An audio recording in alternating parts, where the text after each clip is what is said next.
Selamat datang kembali. Di sini hari ini kita mau coba gali lebih dalam ya dari kutipan buku Leaders Eat Last-nya Simon Sinek yang Anda share. Fokusnya soal kepemimpinan, kepercayaan, terus gimana sih sifat dasar kita sebagai manusia itu berperan di tempat kerja. Misi kita nih mau coba tarik benang merahnya buat Anda.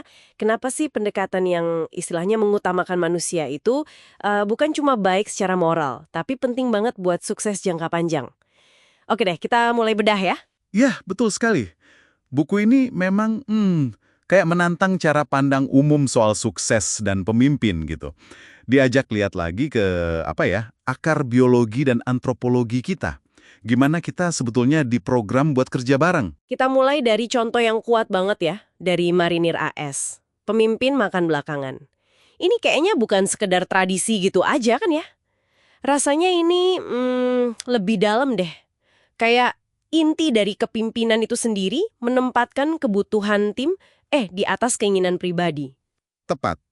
Nah, ini nyambung banget sama konsep inti bukunya. Lingkaran keamanan atau circle of safety. Intinya gini loh, lingkungan kerja yang paling bagus itu bukan yang paling banyak tekanan, tapi yang paling aman secara psikologis. Saat orang merasa aman, percaya sama teman kerja, sama pemimpinnya, mereka nggak perlu lagi buang-buang energi buat melindungi diri dari ancaman internal. Tahu kan kayak politik kantor, curigaan, takut salah ngomong. Nah, energi itu jadinya bisa fokus 100% buat hadapi tantangan eksternal, buat inovasi. Ini bukan sekedar bagusnya ada, tapi kayak kebutuhan biologis kita gitu, buat bisa kasih performa terbaik. Coba deh Anda rasain sendiri ya, gimana bedanya pas kerja di lingkungan yang rasanya aman dibanding sama yang bikin was-was terus. Pasti ngaruh banget ke cara kita kerja dan interaksi kan? Wah ini nih, bagian yang menurut saya pribadi paling keren dari kutipan Anda ternyata ada penjelasan biologisnya ya. Gimana tubuh kita secara kimiawi emang dirancang buat kerjasama.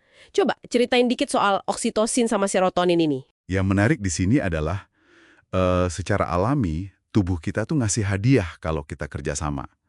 Oksitosin itu, hormon rasa percaya, rasa nyambung, itu keluar pas kita merasa dekat sama orang lain.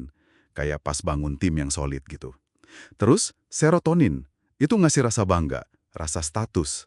Tapi bukan status karena jabatan ya, tapi karena kita diakui udah berkontribusi buat kelompok. Nah, masalahnya, banyak banget lingkungan kerja sekarang malah menyabotase sistem alami yang bagus ini. Fokusnya gila-gilaan ke target jangka pendek, ke angka-angka melulu. Itu kan didorong dopamin, rasa puas sesaat pas kita capai target, tapi bisa bikin nagih dan ngorbanin kerja sama tim. Ditambah lagi, stres kronis yang bikin kita kebanjiran kortisol, hormon siaga bahaya. Kalau ini aktif terus-terusan, kita jadi cenderung egois, gampang curiga. Nah, dopamin berlebih dan kortisol ini justru ngeblok oksitosin sama serotonin. Contoh bagusnya ada di kutipan soal Bob Chapman di Hazen Sandy Acre itu. Dia benar-benar ubah lingkungannya. Nggak pakai jam absensi lagi, semua karyawan dikasih telepon kantor. Tindakan simple, tapi pesannya kuat banget. Saya percaya sama kamu. Hasilnya, luar biasa. Orang jadi merasa dihargai sebagai manusia, bukan cuma sekrup mesin. Mereka jadi peduli satu sama lain, sampai ada yang rela bagi jatah cutinya buat teman yang sakit, padahal awalnya itu ngelanggar aturan loh. Ini bukti nyata lingkaran keamanan itu bekerja. Dan kontrasnya tajam banget ya sama data Deloitte yang Anda kutip itu 80% orang nggak puas sama kerjaannya.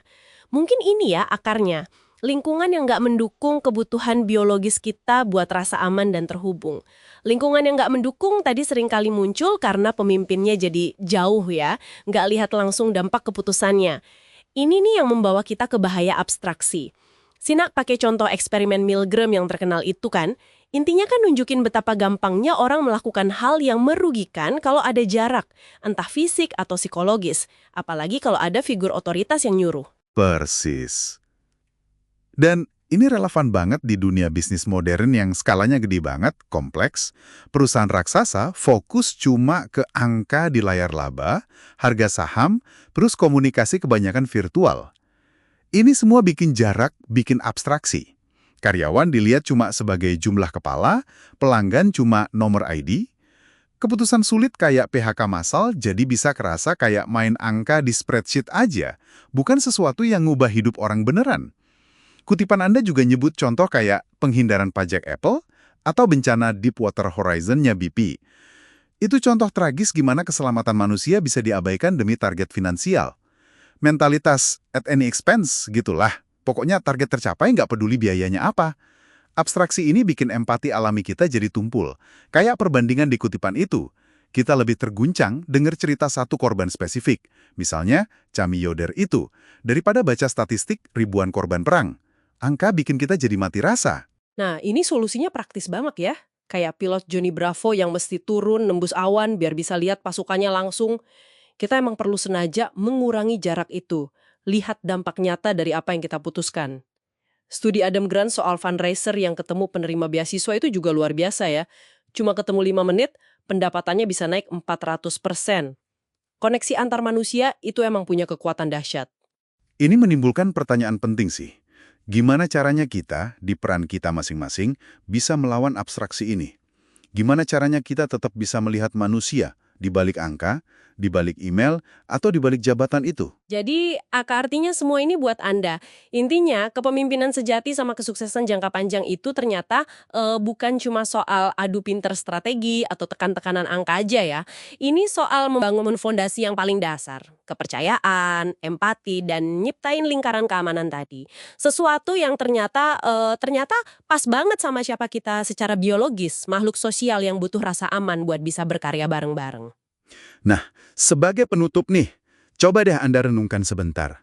Mengingat kebutuhan biologis kita akan rasa aman dan bahaya abstraksi yang selalu ada, kira-kira tindakan nyata apa, sekecil apapun itu, yang bisa Anda lakukan minggu ini untuk secara sadar nguatin lingkaran keamanan buat orang di sekitar Anda? Entah itu rekan kerja, anggota tim, atau mungkin pelanggan Anda. Nggak perlu nunggu punya jabatan tinggi kok. Karena seperti yang ditekankan buku ini, kepemimpinan itu pilihan tindakan, bukan sekedar pangkat formalitas. Coba dipikirkan ya,